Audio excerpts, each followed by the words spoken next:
Hey, everybody, welcome back. It's Dr. Scott here with my partner in crime, Dr. Shiloh. Hi, everyone. Welcome to LA Not So Confidential. We are grinding away at the episodes. We're coming up on episode 100. I know. We need to think about what we're going to do for that. It's got to be something special. It does. Although it's always special with you, Dr. Shiloh, no matter what. It's always so special. So special. Big news. Big news. We are like getting ready for CrimeCon.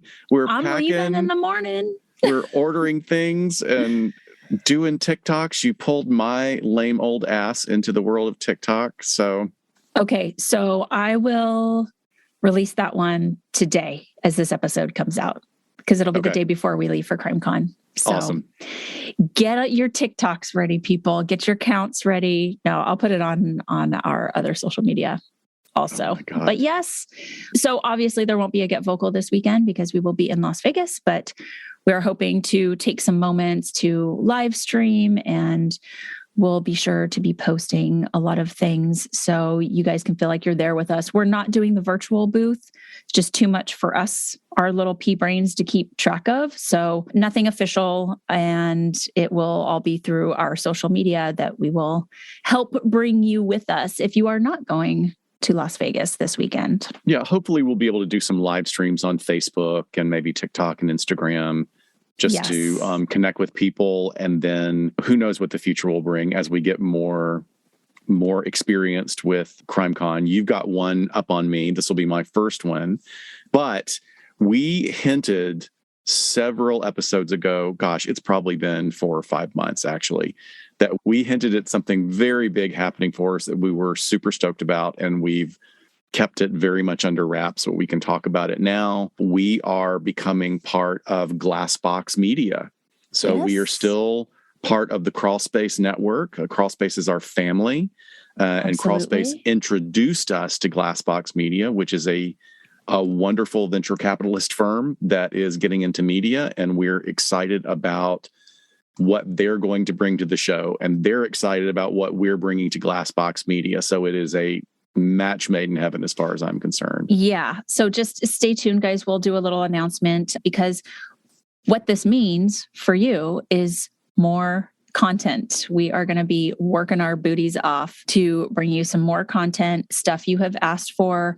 And so we'll probably just put together a special little announcement and throw that in the feed in a couple of weeks so you know what to expect starting this summer. I'm very excited. Yeah, it's pretty exciting. Also, we have another walking tour scheduled that we opened up, and it's pretty full. I think it is. Did we have one spot? I think we had one spot available. So as of right now, we opened it up to our Patreon members first. It is almost filled up. We still have yet to collect payment from the plus ones that are attending as well. So we'll see how it all shakes out. What we'll do is after the beginning of May, when we close the window for Patreon members, we'll let everyone know if it's full or not, and if we'll just start a waiting list in case someone can't end up making it. But once again, this has like blown our expectations. So I think we're going to have to do 2 of these a year, just every year, because the last one we did was October-ish? Yeah. Or was it like September? And that was our downtown LA tour. Right. So this one's going to be Hollywood, ending up at the Roosevelt Hotel, and we will do a get-together at another watering hole before the tour starts. So it's going to be a whole evening of hanging out, which should be totally fun. And I think we should just start, like you suggested, start doing that. We'll go to different cities and find walking tours to do there. We need to get outside of LA. See something new. Definitely. Okay, well, so since we're leading up to CrimeCon, we thought we would do something a little bit more fun and a little bit more relaxed. However, we decided to take this a little dark to add some other information, of course. It's a balance. It's a balance, right? So this weekend, many of us will be taking the long desert highway from Los Angeles to Las Vegas to our Mecca, CrimeCon. And after you pack those road trip snacks and fill up your gas tank, hopefully without having a heart attack or crying of how much you've spent, you might stumble upon some true crime history along the way as you take that 15 freeway out to Nevada. Once you get on the road, being that there really isn't much between you and Sin City, but the Mojave Desert, you can expect some proper wacky roadside attractions, which are my favorite thing. I love the desert, and I love to find these weird, obscure things because people have had to make weird, obscure things because there's literally nothing out there.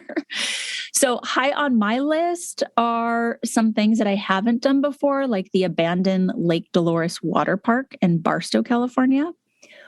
While you're in Barstow, you can also grab a bite at the original Del Taco. Did you know that you can get the Barstow Taco, which is not on any other menu except the original Del Taco? What's on? Do you know anything about it? It's very simple. I did order it before when I ate meat still. It's just a basic ground beef taco. It's got a big old... Is it desert meth?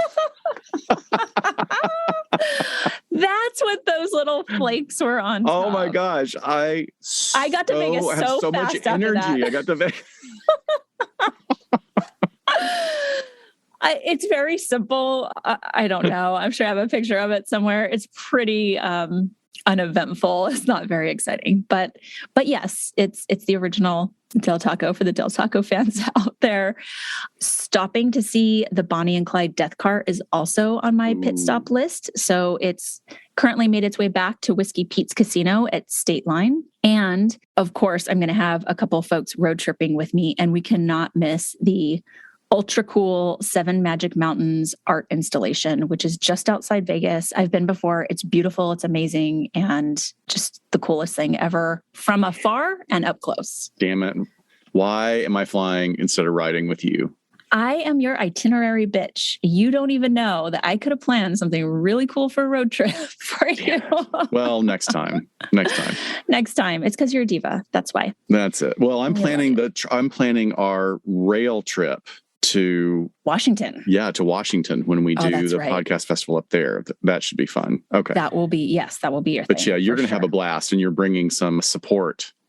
Yeah, as well. I know I've already had the girls' version of The Hangover in your own words, but we'll see what this turns out to be. Cool.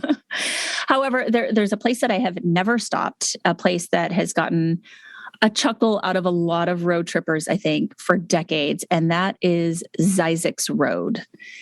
So Zzyzx, unusual name. It is spelled ZZYZX, and yes, it's an exit, so it has a sign off the 15, and it's something that you look at and you're like, what in the world were they thinking when they named that road that? And what the hell is out there?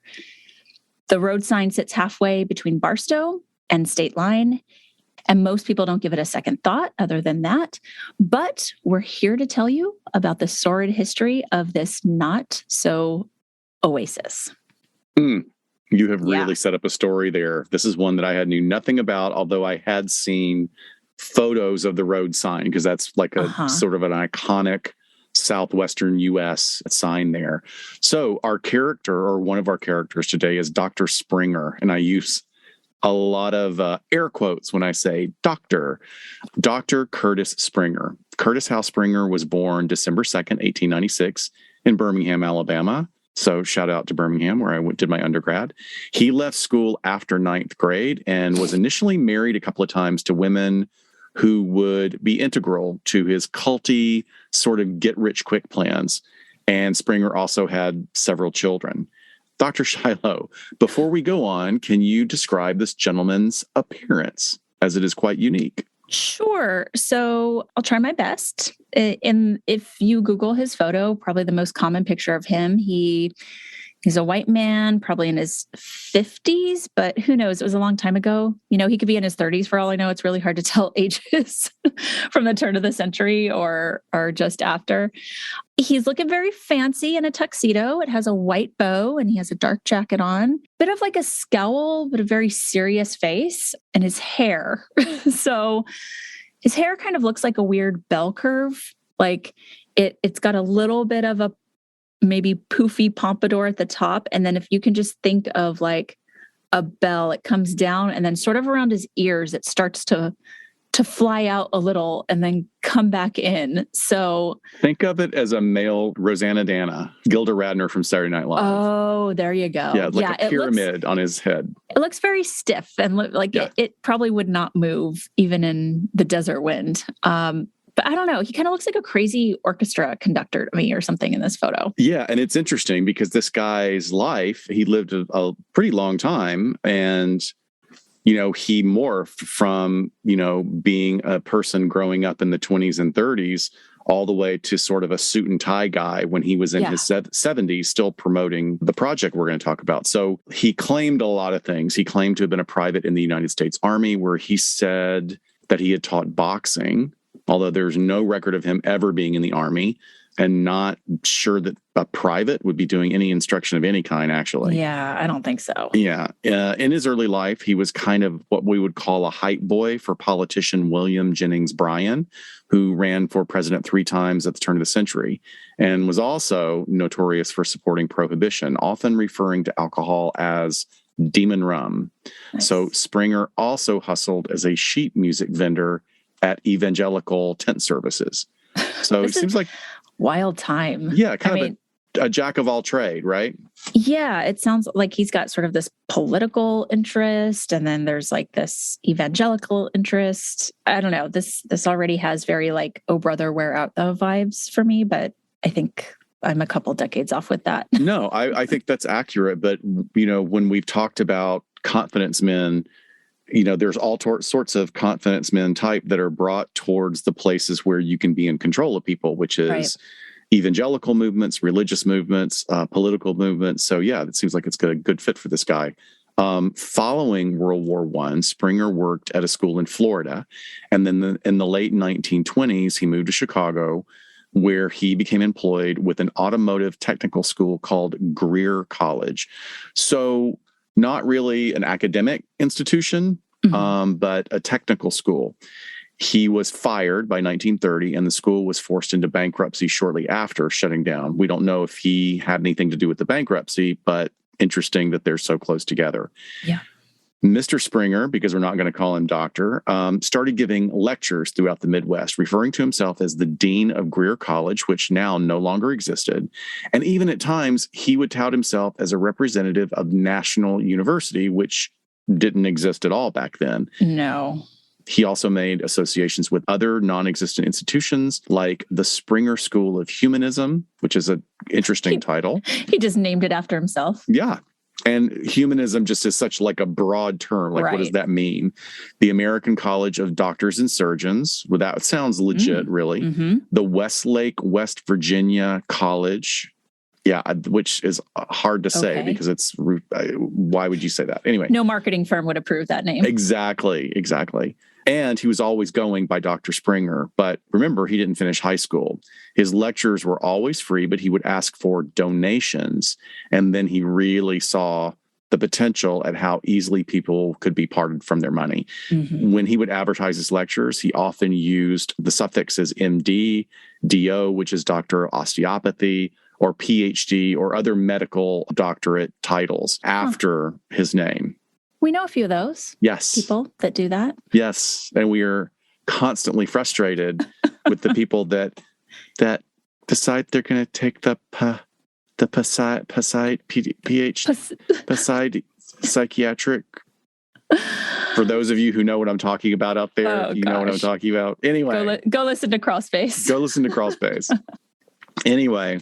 His first wife, Mary, encouraged him to start a wellness center in Pennsylvania in 1931. And that only lasted a few years because he didn't pay his taxes. Pay your taxes, buddy. You got to pay your taxes. But it was a great idea. And so he tried it in several other locations in the state, but they could never get up and going, or they were closed down for funny business soon after opening. So clearly not the greatest businessman, although he was he was learning the skill of his con, clearly, because it gets better and better. He and Mary migrate back to Chicago, where he applied for airtime on the WGN radio for a medical radio show. So, actually kind of creative. Why not take his con to the airwaves if you can't set up your wellness center? Right. Not a bad idea. Well, the station did its due diligence and contacted the American Medical Association's Bureau of Investigations for information regarding Springer's medical background. The AMA and the Better Business Bureau quickly began to take note of his completely falsified education record. And before long, Springer had been labeled as a notorious fraud and doctor impersonator by the medical community. And there was even like a really extensive article that was in the 1936 edition of the Journal of American Medical Association titled Curtis Howe Springer, a Quack and His Nostrums. Wow. They wrote a paper in their journal. I don't know, that's just saying a lot. It is. Really interesting. I mean, to give it that he got so on their radar, which good for WGN, by the way, that they were like, no, everyone needs to be made aware of what this guy is doing and how dangerous this could be. I mean, and remember, this is a time where rapid communication was not the norm. So if you were working your con in the more rural areas, who's going to know? Like, how is that word going to spread? And so I think that this shows that the medical community was not happy about him and basically decided to get organized to spread the word. I think that that's particularly interesting, all humor aside, because there are some real issues today in the United States about medical doctors and keeping them in line and keeping them licensed and held to absolutely the highest standards possible. But people slip through the cracks. There's a whole podcast series, Dr. Death, right, which is about someone who just kept slipping through the cracks and really, really hurting people. So the idea that back in this time of radio being the major media force, and when people in evangelical revivals were calling themselves Dr. This or Dr. That, if they were doing some kind of medicine show or had some sort of like a nostrum, as they say, it's amazing that somebody figured out that something was wrong and wanted to check up on this guy. So, and what is a nostrum? Is it like your platform for your quackery, or is it what you're selling? It's what you produce, is what you're selling. Like a nostrum would be an elixir or a tincture or a medicine or a syrup, that kind of thing. And nostrum is like sort of the whole category of them. The product line. Exactly. Yes. The MLM branding. Product line. But the journal article essentially outlined and detailed all of his exploits and his real lack of education. And it was really used at that time as a warning to actual medical professionals to be on the lookout for him and his shenanigans. The paper highlighted that a most thorough search fails to show that Springer was ever graduated by any reputable college or university, medical or otherwise. So it caught up with him. He was denied the airtime on WGN, but he then successfully obtained a twice daily slot as a radio evangelist on another Chicago station, WCFL, and he began broadcasting in 1934. So his programs were all over the place as far as topics go. They were political, wellness, religious, how to live your life stuff, but what he really, really focused on was using the radio show to sell his homemade homeopathic preventatives for conditions such as hair loss and hemorrhoids, asking in exchange only a small donation to his ministry. Oh, now he has a ministry. Yeah. So now he's got a ministry. His medicines included the antacid Rehab, which was analyzed by the American Medical Association and found to be mostly baking soda. And he had another one called antediluvian tea, which was found to be, and this is the quote from the article, a crude mixture of laxative herbs. Gross. His radio shows were extremely popular, though, and they were being broadcast over 300 stations worldwide. And he began to refer to himself as the last of the old-time medicine men. Oh, so Lord. He's like sort of claiming that title now. He's glad. So because there's always been sort of an air of the con man about the medicine show. So that's what he is now. I think he would do fabulous as a modern day influencer pushing flat tummy tea on Instagram. Oh my God. Yeah. Well, do you want to hear a clip of his radio show? Absolutely. I found it. All right, here we go. In my heart there rings a melody, with heaven's harmony. In my heart there rings a melody, of love. Hello, folks. Your old friend Curtis Springer coming to you with a quarter hour of facts about life and how to live it. as we answer your questions from Zzyzx Mineral Springs, way out here in the heart of the great Mojave Desert of California, where we have 12,000 acres devoted to teaching folks how to get a greater joy out of life. Now, we want you to come out here when you can and enjoy this beautiful 12,000 acre oasis. Have a wonderful time with us. In the meantime, have your paper and pencil ready in about 14 and a half minutes, because I want to send a free package of one of our products to each of you listening in. There'll be no charge whatever. We want you to use it in your own home and at our expense to prove to you how you can assist nature in building up your system through sensible habits of eating and sensible habits of living. If this isn't old-timey, I don't know what is. It's fascinating. What do you think? Well, I mean, it's interesting just, on listening to the first few seconds of it, like that is a well-produced hymn. Like that's not just a couple of people from the church singing. That's, he had enough money to get to a recording studio and get some session singers to do this harmony. And, he is exuding a lot of confidence as he speaks. He's a great salesman, right? And that's exactly what this is about. Has like a lovely voice and kind of sounds like, a grandpa figure you might trust. Absolutely. Yeah. It's very interesting. I'm so glad we were able to find that. So the market for medical cures was just as popular back then, and it proved to be quite lucrative in the 30s and 40s. And he invested his profits pretty well. I mean, he was hoping to expand his enterprise into a complete empire. Eventually, he tried his hand again in California at developing a full-on wellness center, this time landing in the desert outside Los Angeles, in that area right where you're talking about, between Vegas and Los Angeles. Okay, so here's your Vegas drinking game, everyone. Whenever you hear a key word that leads you to believe this is a cult, take a drink. You may not make it through the show. So in 1944, Mr. Springer, again, yes, I refuse to call him doctor as well, decided that he would reinvent the area formerly known as Soda Springs, which is in the Mojave Desert, again, smack dab between LA and Vegas. And he did this by taking advantage of the mineral springs found there and decided to turn the entire area into this big wellness center and resort. However, in order to use the land for free, and by this time he was actually divorced Mary and was married to a woman named Helen, who was also quite savvy. And Helen told him, if you go and say you're going to mine this land, the government will just let you stay there. They will just give it to you, essentially. So that's what he did. He filed a mining claim with the government and was granted permission to use 12,000 acres of land. He had no intention of mining the land. So I think I smell a little bit of a fraud scam here. And glug, he called glug, glug. it... Everybody's taking a drink, right? I hope they took a drink at Wellness Center just several times already.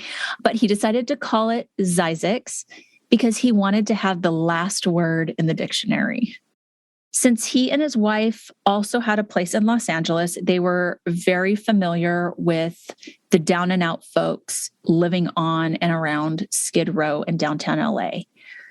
So this is what they did. They decided to get a bus, and they drove this bus to Skid Row, and they recruited unhoused people to come work on his property in exchange for room and board. Okay, so let me get this straight. We have people in unfortunate situations being bussed out to the middle of the Mojave Desert with essentially no way to get back. Uh-huh. So I'm just going to take a wild guess here and say that they turned into followers. Big old air quotes, followers, right? I mean, did they have any choice? Yeah, how do you get back home, right? Exactly. And what he did is he used them as laborers to build his wellness and medical resort. They started off living in a row of tents. There were some old buildings there that had been used by the Army actually at one point. So those had been very dilapidated, but they used a little bit of those as they were getting up and going, but eventually built structures to live in. And for their labor, in return, I like to imagine that Mr. Springer fed them with his baking soda concoctions and maybe let them have a soak in the natural hot springs that they had developed out there after a long day's work in the 115-degree heat. But even the hot springs were a sham. They were not natural at all. What he did is he had diesel-powered boilers installed underneath to create heat. Oh my God. So as an imitation hot spring, I'm telling you, he's a charlatan all around. They also built an artificial lake at the center of the resort named Tuan Day, a Native American word meaning where the waters come together. And the grounds consisted of what he referred to as a two-story castle. It was essentially rooms for people to stay at, not necessarily long-term, like almost more of a hotel style. There was a dining hall, a library, a lecture room, of course, a pool house, a goat farm, sounds kind of cool, and rooms for rabbits. And then there are roads named things like the Boulevard of Dreams. So there would be signage. So hey, I'm going to go to the castle at the end of Boulevard of Dreams. Well, where did all the money come from to build this? I mean, was he selling that much diarrhea tea by mail order? Yeah, he would have to make special trips back and forth to LA, but not just his products, but also treatments at the wellness center. So everyone came out to stay, but then he would say, for this ailment, I have this special treatment, and that's going to be $25. Or, so it was all of this a la carte stuff that was happening once you were bust out and trapped in the desert with this guy. Wow. Of course, he continued his radio show. He broadcasted from the wellness center and promoted the resort over the airwaves, encouraging people to come stay there. I also learned in my research that what he would do is if someone across the country wanted to come to the wellness resort, he would say, you can come for free, but if you can't afford to get out here, why don't you contact your church? Let them know who I am, that you want to come here, and I'll work a deal where they can raise some funds for you. So he was getting other religious organizations to pay for people to come to him. But he was really using this vast radio network, remember, to just continue to get people to either come out or buy things. And by traveling back and forth to Los Angeles, Curtis and Helen would deliver the recordings for his latest sermons. They would purchase advertisements when they were in LA and newspapers, and then order the medical supplies and the ingredients for his concoctions. Like their shopping list was baking soda, celery, carrot juice, snake oil in the desert. Yeah, everything old is new again. Right. But his resort really took off, and it brought people from all over to try his fake medicines and to experience the relaxation and healing that his resort purported to provide. And this went on for 3 decades until finally in the 1970s, the government was like, I wonder what that guy out in Soda Springs has been mining in that land that we gave him all those years ago. And they set out to do an investigation and realized he had done nothing of the sort. So they kicked him and his followers out for squatting. He actually ended up, because he had so much attention brought on him, he ended up getting convicted of false advertisement. That's the only thing they could really get him on, I guess. And he served like 40 days in jail or something like that. So they didn't go for like medical fraud or practicing without a license? Nope. Interesting. Nope. And I wonder if, again, kind of falling under this religious sort of category that he was able to skirt some of that. But over the 30 years that he managed the resort, he shipped over 4 million packages of his concoctions all over the country, including the teas you were talking about, something called nerve cell food, and another thing that he named the Hollywood pep cocktail. What would that include these days? Oh, there's a lot it would include now. Probably fentanyl. But the nearby town of Baker, which is the closest, also has the world's tallest thermometer, if you're looking for another roadside attraction. The Baker had to build a post office just to deal with all the mail services eventually, because he was able to get them to do that so he wouldn't have to go back and forth to LA anymore. But it's wild to think about how long he rode this wave and where people sort of were in their lives at the time. But it also made me think, do you remember that modern day kombucha cult in Los Angeles, like 8 years ago or something, out in Venice? Oh, right. It had the actor Andrew Keegan was the guru of the whole thing. He had been in like Seventh Heaven and some other things, and they were called the Full Circle, I don't know, group or whatever, but they were brewing illegal kombucha and got busted by the ATF. So were they selling it? I mean, I remember that it really was a cult. I mean, that was definitely culty. Yeah, for sure. But yeah, I think they were brewing it and selling it, and that was kind of their thing to bring in revenue. But just reminded me of that little tidbit too. Yeah, he ended up, after all of this, he was, in his late 70s, and he ended up sort of closing up shop and taking what he could and retiring to another state. I think it was Arizona, and just of really wasn't found to have engaged in any other activities. I guess he had made enough a run, and maybe, if he only did 30 days and they didn't take away the money he had earned. Right. True. Do we know if any of the original buildings are still out there? Is the castle still there? Yes. So that is some of the stuff I'm hoping to explore on my road trip. Oh, but cool. You want to talk a little bit about like what that area looks like today?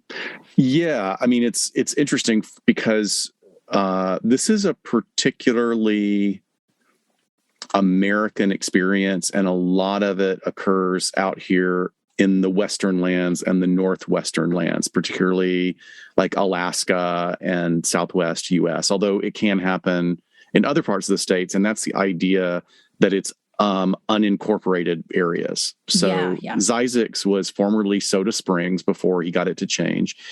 And it's an unincorporated area in San Bernardino County, and it's within the boundaries of the Mojave National Preserve, which is now managed by the National Park Service, and it's public lands.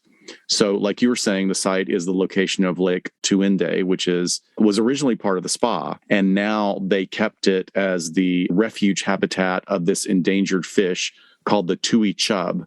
And it used to be found only in the Mojave River. And it's one of those that is very controversial out here in the West because, we want to preserve endangered species, and people get really pissed off when they think, well, why is that fish keeping me from watering my lawn? Right. That's the kind of thing that pisses people off. So the natural spring system, which was not necessarily a hot springs, but there was a natural spring system there, was used by the Mojave and the Chemehuevi people for many generations. And by the mid-1800s, it was used by early Western explorers and even the U.S. Army. Mm-hmm. So like you're saying, Zzyzx Road runs from the 15 freeway, 4.5 miles, to the actual area of Zzyzx. It's partly paved and part dirt. So if you guys ever are heading out that way or you're on the 15, you should expect a real hills have eyes situation on your road trip because it's very in the middle of nowhere. That's okay. That's totally fine. I'll be armed. Okay. So in 1976, the California State University took over that facility and now operates a desert studies center there, which is very cool. And they do a lot of really interesting work. Mm-hmm. It's still open to the public. Yep. And thanks to its pools of water, it's a fantastic location for birding if you're into that. Visitors are invited to walk around the lake and imagine being one of the guests here when the resort was at its prime. It's actually really a beautiful place. So the buildings across the lake are on private property, sometimes occupied, and, in these kind of situations, don't disturb the residents if you make it out there. Yeah, I think it's mostly people from the college that are going out there to study and things like that. And they might spend the night to gather their research, but sounds very cool. It does. Supposedly, like a lot of it is very apocalyptic looking. Like there's an old swing set and bunk rooms, but I'll shoot lots of footage and I will report back for sure. Yeah, I remember when I was doing a traineeship at Cal State Channel Islands. And for a lot of people don't know is that it's in Camarillo, a little bit north of Los Angeles. And that entire campus used to be one of the California State mental hospitals. And there's rumors that it is actually the Hotel California, that is referred to in the Eagles songs. But what I found fascinating about it when I was doing the traineeship is there was still like a whole row of buildings that had not been renovated. And you could walk all the way to the back of the campus and look in to these rundown rooms that used to be part of the state hospital. And you'd see like, broken hospital furniture and into what were bedrooms and like broken dolls and stuff. It was super creepy. So I always thought Hotel California was about the Chateau Marmont. It may Maybe be. It's a blending of a mental institution and a fancy Hollywood hotel. With a lot of drugs. All of the above. With a lot of drugs. But look, I am glad that you'll be armed because I know you'll also be very careful. And besides the shenanigans of Mr. Springer, there's definitely an aura of mystery and danger about desert life in southwestern U.S. Like any rural area that provides people to drop out of sight of society or maybe even drop a body. A desert setting definitely provides what you need. And there is really a culture of the desert out here in California, particularly in these areas that are unincorporated, like I talked about before. So that means it's not governed by a local municipal corporation. Many unincorporated communities and areas are really a distinguishing feature of the United States and Canada because most other countries in the world would rarely categorize any of their land in this way. Like it's all either government land, you can use it for this amount of time, get off, or it's private property. Here in the U.S., we have so much land that it's, it has a lot of different statuses. So if you live in an unincorporated area, it means you might get your water from a well, but you might have a contract with one of the local electric companies to run a line out to you. This is also very important that law enforcement would be covered by the county in which that unincorporated land is. So out here in Cali, that means that you could easily be an hour or more away from law enforcement. And that's the way some people like it. Well, and San Bernardino County is the biggest county in the nation. It's enormous. It's vast. Yeah. Vast. So I found it really interesting that in 2011, there was an LA Times article where they were interviewing about a big murder case, San Bernardino Deputy Coroner Bob Hunter. And he was quoted as saying, "We are constantly finding bodies in the desert. We've had a lot of unsolved cases that were many, many years old." Oh, I bet. And they're continually, finding. Southern California has always had like active lifestyles where people really like going hiking and camping and stuff. But it's really reached a new point in the last decade. Like people do extreme survival training out in the desert. Like there's a whole business built up around it. So I think that that's probably lending to the fact that more and more of these types of crimes and bodies are being discovered. Yeah. Have I told the story before on the show of when I was in undergrad and we would go out on these hunts? Like we had so speaking of the Cal State system, I went to Cal State Fullerton and there was a very renowned forensic anthropologist that taught in the anthropology department. And so what she would do is she knew all the criminal justice students were a bunch of weirdos. So she would say like, "Hey, who wants to sign up to go look for this head in the desert outside of Palm Springs?" Because last year, so she would be hired by these counties to do the forensic anthropology, but essentially like in the desert, they would find a body, but then they wouldn't find the head. And so they would figure, okay, it's probably buried out here. Let's wait until the rains come and then we'll go out and send a search party. Oh my God. And she would recruit us to go out there and search. And we were like, yes, sign me up, please. Let's go stand in the 100-degree heat and look for a head. That actually sounds amazing, especially if it's like, it's tragic because it's somebody's life that was lost, but that's fascinating that, you're using these skills or you're learning these particular skills to like look at water patterns or erosion patterns and where would it be accessible to get to a place. I think that's a fascinating experience. Yeah. So we would caravan out there and then she would give a little like mini lecture almost on those sort of things that you're talking about. And then of course, like if you think you found something, like what to do and how we would do all of that. We never found, I think we found one time we were like, oh my God, it's a grave. And it ended up being a dog or something like that. But no human body parts found on my watch. Yeah. However, the majority of the California region of the Mojave is monitored by the San Bernardino County Sheriff's Office, while the Nevada portion, so across the state line, is going to fall under the jurisdiction of Kern County. because towns on both the eastern and western borders have experienced homicide spikes over the past 15 years, San Bernardino and Las Vegas, both of them, law enforcement agencies are often spread really thin when covering the area. To put this in perspective, San Bernardino saw a 43% increase from 2015 to 2016, just within 1 year. And Las Vegas, during that time, saw a 36% increase in homicides. So I think of all the crazy things that can go wrong and the nefarious activity in Las Vegas in and of itself, and why people would want to be crossing state lines, maybe fleeing LA or fleeing Vegas. And it's like they could do a whole Cops reality television show of the stretch of the 15 freeway. Oh, absolutely.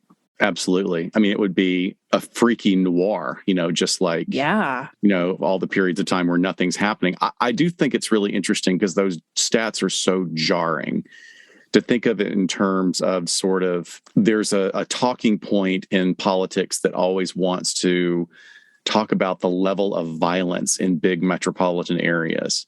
So they're talking about like New York and LA and Chicago. And what they don't look at is like these increases in these areas is not reflecting the big metropolitan areas. It's reflecting something that's going on in the places in between. Yeah. I mean, maybe it's like a scene from Casino, great movie, which personifies desert body dumping in a really frightening way. But, there's a lot of stuff that goes on out there because you want to go to a place where you're not going to be found if you're going to be doing criminal activities, which is part of our John OJ episode that we explored. So there is one thing now shifting from really the humor now that we kind of set up the idea of the wackiness that can happen in the desert. One of the things that we'll talk about very briefly, because it's been done to death and done very well in documentaries and reports, is the entire family murder of the McStay family, which is just brutal. Even 12 years after the event and with the murderer convicted, there's a lot that remains unknown about the murders of Joseph and Summer McStay and their two kids. They appeared to vanish from their Fallbrook, California home in 2010, and they left so many questions about the recording of their last moments that was done on, I think it was security camera footage.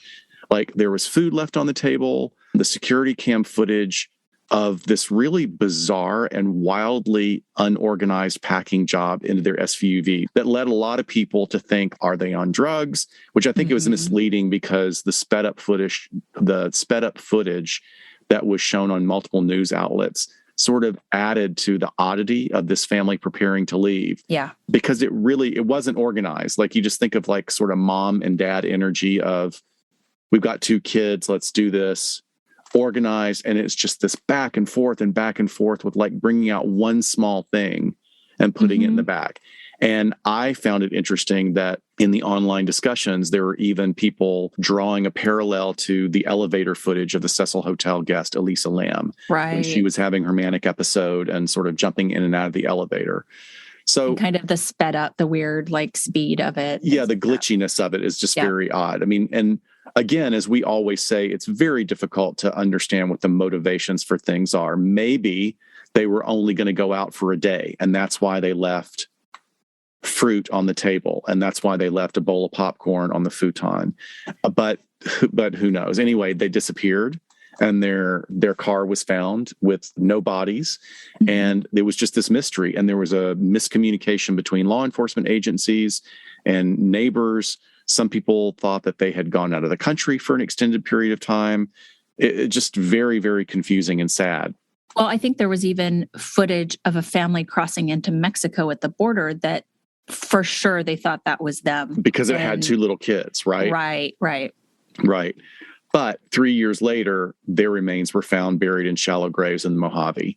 And, look, after 9 years of a mystery that generated books, articles, documentaries, and a lot of focus by several true crime shows, a jury finally concluded that Charles Chase Merritt, who was a former business partner of the McStays, was guilty of bludgeoning the family to death and then burying their bodies in the Mojave.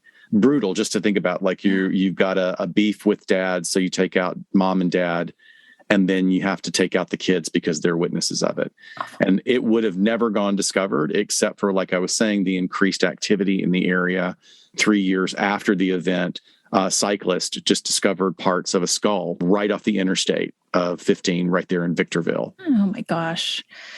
And although much of the evidence was circumstantial, it was determined that Merritt had been embezzling money from the McStay business and had been confronted by Joseph McStay with the evidence of his fraud. And he just decided to take out the entire family. DNA evidence on the McStay's SUV implicated Merritt, as well as cell phone evidence that showed him in the vicinity where the bodies were found. That cell phone evidence also showed hours of going dark, and that was around the time of the actual disappearance. On Tuesday, January 21st, 2020, Chase was sentenced to death for killing the McStay family. Just a very sad local case here. Really sad. And as much has been done about it, it's one of those things where there's a little bit of a backstory where it's implied that McStay was actually really trying to help Merritt out. Merritt had problems, right? Maybe had a little bit of a record, and he was like, look, I can give you work. You're trained as a welder. Mm-hmm. And then for it to turn so horribly on this entire family, just brutal. Yeah, there's, pockets. The desert is just, like we said, so vast, but then you have areas where you can go out and do your business, whatever that is, and not be seen, but also hoping that what you're doing out there is never discovered. But you were kind of talking about, these very unique communities that get built out there, and the way that people are just off the grid if they want to be off the grid. I think people understand it with mountain communities very well because you think they're really isolated, and it's the same with desert. You have people that do not want to be found, do not want anything to do with society, whether that's just how they want to live or whether it's linked to some criminal activity or something like that. But of course, with all of this stuff that goes on in the desert, there is a movie. Actually, there's a couple movies tied to Zzyzx Road. Interestingly, in the Zzyzx Road film, they spell it incorrectly with an extra Y. It's ZYZZYX. And get this. So this is so interesting. Just a little bit about the entertainment business here. So it stars Tom Sizemore and Katherine Heigl. What? Have you ever heard of this? I know. No, right? I've never heard of this movie. It came out in 2006, and you've probably never heard of it, even with these big stars, because it's actually infamously known as the lowest grossing film of all time. Wow. It cost $1.2 million to make, and it made $30 at the US box office. So these are lovely actors. It can't be because of that. There is a story behind this. The producers really they intended with this movie for it to make it big outside of the US. But they also wanted it to fall under the criteria of a quote unquote low budget film. So they could pay their stars less than normal, because if a film is classified as low budget, then it's a different scale for pay. Right. Yeah. Yes, exactly. So they made all of that work, but in order to have it fall under the criteria, they had to have a US theatrical release. So what they did is they ran it once a day for 6 days at a single theater in Dallas, Texas, giving it zero publicity. And I think accurately, so it made $30, but whoa. But yeah, so 6 people or something like that went to see it. And one of the people who went to see it was the makeup artist from the film. And then she brought her boyfriend or friend or something. And when one of the producers or people associated with the movie heard about that, they were like, oh, here, let me give you your money back. So there are actually some reports that it only made like $20 total. Wow. Because 2 people got refunded their money. Well, now I've got to see at least like the first 10 minutes to see how bad I it is. could not find it anywhere. Okay. I think you can buy the DVD for more than $20, for more than what it made in the US. But the plot line is that there's an accountant that meets a woman in Vegas, and then her crazy ex-boyfriend, Tom Sizemore, who I adore, finds them, and they kill the accountant. Well, they drive out to Zzyzx Road to bury him. And when they get there, the body's gone.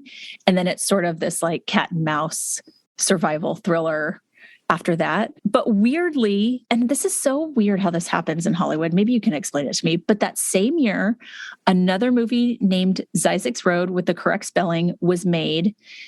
They renamed it Burned, so you can find it after that. And the tagline is, "The road may lead to nowhere, but 3 people find themselves baking in a desert of murder, mystery, manipulation, and greed when the legendary road becomes the place where their destinies collide."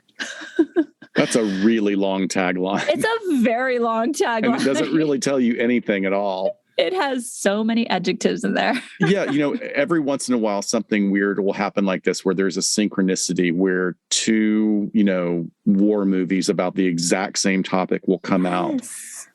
Or 2, there 2 asteroid movies came out the same year. Exactly. And also, even though Star Wars was a big seminal motion picture that nothing had been done like it before, really. But there were other science fiction movies that came out at the same time that were almost kind of having the same theme. And then there was like lawsuits that were generated, whether or not. So yeah, I don't know. I think it's zeitgeist, spirit of the times. Like sometimes people just come up with the same ideas. Who knows? Maybe that's one of those cosmic consciousness things. But maybe anyway, there's just a lot of, there's a lot to plumb in the stories that come from the desert. Like I said, Casino. Definitely a lot of bodies get tossed in the desert in this one. It's described as a tale of greed, deception, money, power, and murder occurring between 2 best friends, a mafia enforcer and a casino executive who compete against each other over a gambling empire and over a fast-living and fast-loving socialite. So I'm not always a fan of Sharon Stone.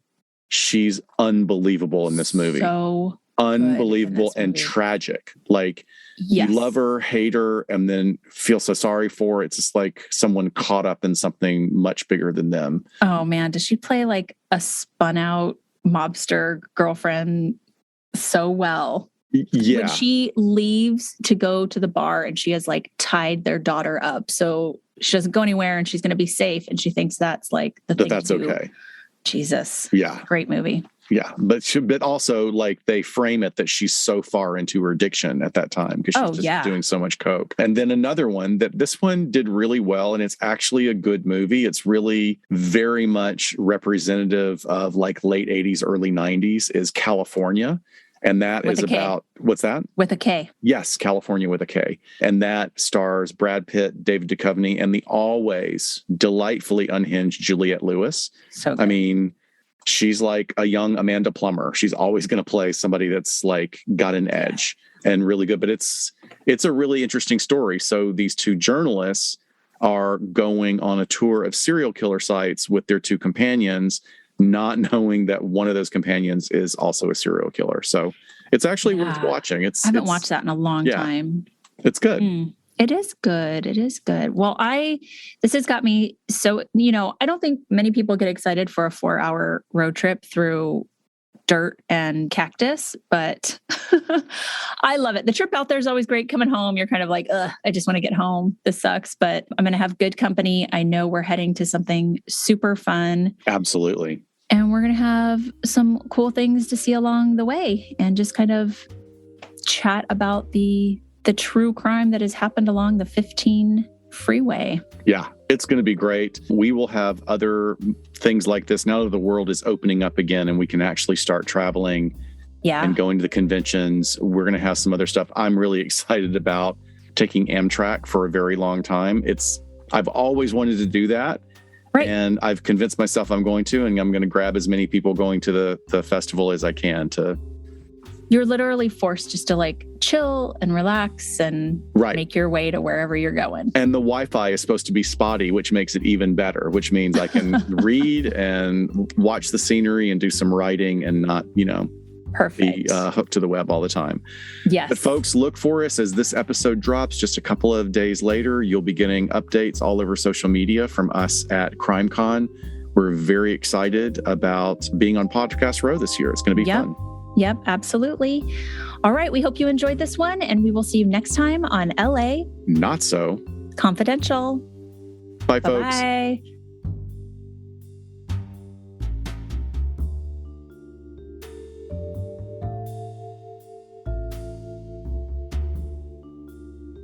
We sincerely thank you for spending some time with us today. LA Not So Confidential is part of the Crawlspace Media Network. Each episode is hosted, produced, and written by Dr. Scott and Dr. Shiloh. Our podcast production editing and sweetening magic is handled by the multi-talented Jason Usry of Ear Cult Productions. The LA Not So Confidential theme, entitled Cool Vibes Film Noir, is used via a Creative Commons Attribution license. Cool Vibes is composed and performed by Kevin MacLeod, who graciously allows us to use his great music. Please check out his amazing work on YouTube. All of the resources for each episode can be found on our website at la-not-so-confidential.com. You can find us on Instagram at LA Not So Podcast, on Twitter at LA Not So Pod, and on Facebook at LA Not So Confidential. Please hit follow so you never miss a new episode. Lastly, we'd be honored if you joined our Patreon at patreon.com/LA Not So Podcast, so you can be the first to be notified about upcoming live events, social gatherings, and super cool swag coming your way. Thanks for listening, and please join us each Saturday afternoon following the episode drop for a live streaming and very interactive broadcast on Get Vocal entitled Behind the Couch. Thanks for listening, and join us next time.